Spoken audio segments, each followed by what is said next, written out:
اب یہ صحابہ کرام، ہمارے یہاں ایک بات یہاں پر اور کہی جاتی ہے کہ صحابہ میں سے جس کی پیروی کرے کامیاب ہو جائے گی. کیا ہے اس کا مطلب؟ اس کا مطلب یہ کہ صحابہ کرام کا منہج اور ضابطہ یہ تھا کہ جب قرآن کی کوئی آیت یا حدیث آتی تو اس کو مان لیتے. یہ صحابہ کا منہج تھا. آپ دیکھیے حضرت عمر رضی اللہ تعالیٰ عنہ کے بارے میں اللہ کے نبی صلی اللہ علیہ وسلم نے یہ جملہ ارشاد فرمایا، میری امت میں اگر کوئی محدث ہے تو حضرت عمر رضی اللہ تعالیٰ عنہ. محدث اس کو کہتے ہیں جس کی زبان وحیوں سے مل جائے، وحیوں کا مطابق ہو جائے. اب اللہ کے نبی کی وفات ہوئی، حضرت عمر رضی اللہ تعالیٰ عنہ کہتے ہیں تلوار نکال لیا، کہا جو کہے گا قتل کر دوں گا. جس طرح موسیٰ علیہ السلام طور پر گئے تھے، اسی طرح اللہ کے نبی ملاقات کے لیے گئے اللہ سے، واپس آئیں گے اور پھر یہ تمام لوگوں کو جو آپ کے دشمن ابھی خوشیاں منا رہے ہیں سب کو سزا دیں گے. حضرت ابوبکر صدیق رضی اللہ تعالیٰ عنہ ممبر پہ کھڑے ہوئے قرآن کی ایک آیت تلاوت کی، وَمَا مُحَمَّدٌ إِلَّا رَسُولٌ قَدْ خَلَتْ مِن قَبْلِهِ الرُّسُلُ أَفَإِن مَاتَ أَوْ قُتِلَ انقلبتم عَلَىٰ أَعْقَابِكُم. صحابہ کرام نے جب یہ آیت تلاوت سنی، خود حضرت عمر رضی اللہ تعالیٰ عنہ کہتے ہیں میرے پیروں میں جیسے کوئی طاقت نہ رہی، میں وہی بیٹھ گیا اور سارے صحابہ کی زبان پر یہی ایک آیت تھی. یہ دیکھیے محبت، چاہت، حضرت عمر رضی اللہ تعالیٰ عنہ کا مقام محدثیت سب ایک طرف رکھ دیا. جنتی ہونے کی بشارت تھی، یہ سب نہیں. ہمارے یہاں باپ دادا کو نہیں ہٹا پاتا ہے آدمی. یہ ہے صحابہ کا منہج. ثقیفہ بنو ساعدہ میں ہے، انصار مہاجرین خلافت کے لیے ایک حدیث اللہ کے نبی کی ابو بکر صدیق رضی اللہ تعالیٰ عنہ نے ارشاد فرمائی، الائمۃ من القریش. سارے اختلاف ختم. یہ ہے اللہ کے نبی کی بات آ جائی، رب کا کلام آ گیا، ختم ہو گئی بات. یہ ہے منہج صحابہ، یہ ہے اللہ کے نبی صلی اللہ علیہ وسلم کی تربیت، یہ ہے دین. حضرت ابوبکر صدیق رضی اللہ تعالیٰ عنہ. اب دوسرا بھی پہلو لیجیے، معراج کے دوسرے روز اللہ کے نبی کی بات اگر آ جائے تو اللہ کے رسول صلی اللہ علیہ وسلم کی معراج جب ہوئی تو ابوبکر صدیق رضی اللہ تعالیٰ عنہ کا مکان کچھ دوری پر تھا مکہ میں. صبح صبح آپ حتیم میں آ کے بیٹھے ہوئے تھے.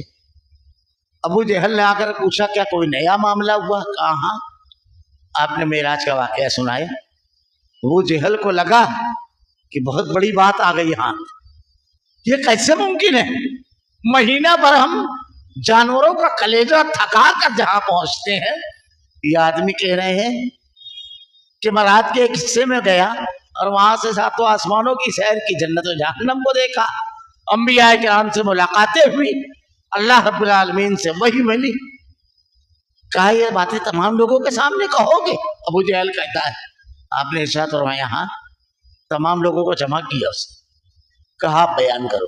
جب آپ نے بیان کیا اس کو لگ رہا تھا کہ کہیں ایسا نہ ہو کہ آپ اس بات کو پھر نہ بیان کریں تو لوگوں کو تو معلوم پڑے، تاکہ لوگوں کو برگلانے میں اور بہکانے میں ناممکن چیز کیسے ہو سکتی ہے، موقع مل جائے. اسی میں ایک یہ چیز ملتی ہے. واقعہ لمبا انشاءاللہ وہ معراج کی بحث آئے گی، وہاں پر اس کی مفصل بحث کہ اللہ تعالیٰ نے زمین پہ کیا کیا نشانیاں اللہ رب العالمین نے رکھی تھی، اللہ کے نبی نے جو بیان فرمایا.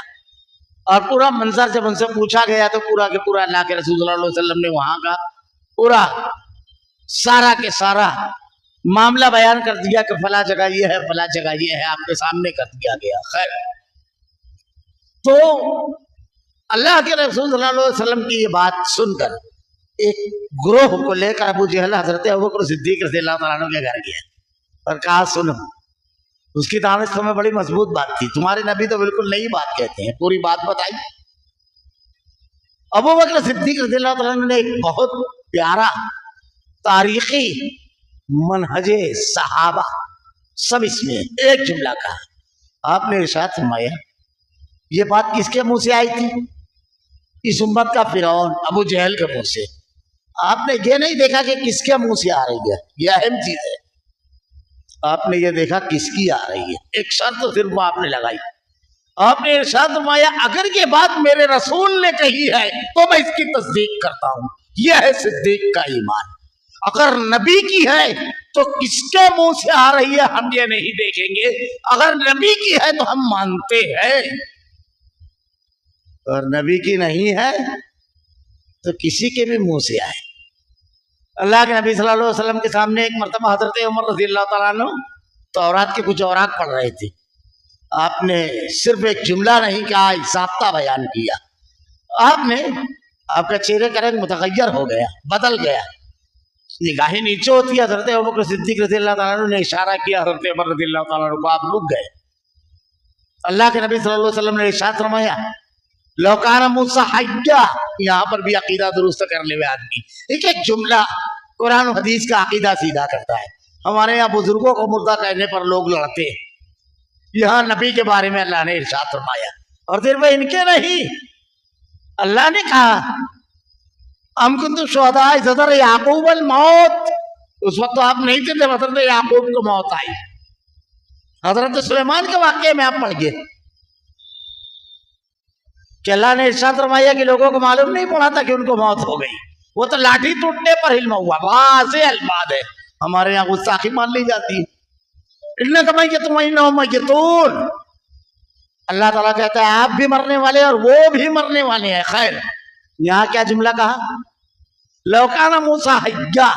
اگر آج موسیٰ زندہ ہوتے تو ان کو میری اتباع پیروی کرنا پڑتی. مطلب نبی کی موجودگی میں دوسرے نبی کی نہیں چلے گی تو غیر نبی کی کیسے چلے گی؟ اور تم لوگ تو بہت پیچھے چلے گئے، بہت پیچھے چلے گئے. نہ صحابی نہ محدث کسی کی نہیں، نبی کی اگر آ گئی تو یہاں پر موازنہ اس طرح نہیں کیا جائے گا جیسے ہمارے یہاں کچھ لوگ موازنہ کا انداز ذرا سا الگ ہے. اتنے بڑے امام 40 دن تک کے عشاء کے وجود سے فجر کی نماز پڑھی. ان کی فقاہت زہد و تقوی 4 جہان عالم میں معروف. ان کو نہیں سمجھا تھا ان کا زہد، ان کا تقوی، ان کی شہرت اس کی شہرت سے بڑھ کر نہیں ہے جس کی اتباع کی بات کی جا رہی ہے، اس کے مقام سے بڑھ کر نہیں ہے. رب نے اس کے بارے میں ارشاد فرمایا لیغفر لک اللہ ما تقدم من ذنبک وما تاخر. تیری ساری اگلی اور پچھلی غلطیوں کو ہم نے معاف کر دیا. چھوٹی موٹی جو غلطیاں تھیں وہ بھی بالکل صاف مصفا. وما ارسلناک الا رحمۃ للعالمین. سارے عالم کے لیے رحمت وہ نہیں ہے محمد رسول اللہ. تو یہاں معاشرے میں جو غلطی ہے، آپ ایک شخصیت کی تعظیم و تکریم کریں لیکن جس کے ٹکراؤ میں اس کو کھڑا کر رہے ہیں، کیا اس کے برابر ہے وہ شخصیت؟ وہ اس سے بڑی ہے. تو حقیقت میں آپ تعظیم بھی نہیں جانتے، تکریم بھی نہیں جانتے، مقام آدمیت کی معرفت ہی نہیں ہے آپ کو. صحابہ نے سمجھا تھا اس کو. اسی لیے کبھی کسی صحابی کے ایسے عمل کو دلیل ان کے فضیلت اور مقام کی وجہ سے نہیں بنایا کہ اگر وہ حدیث رسول اور کلام الہی کے خلاف ہو تو کبھی نہیں. آپ کو کوئی دلیل نہیں ملے گی.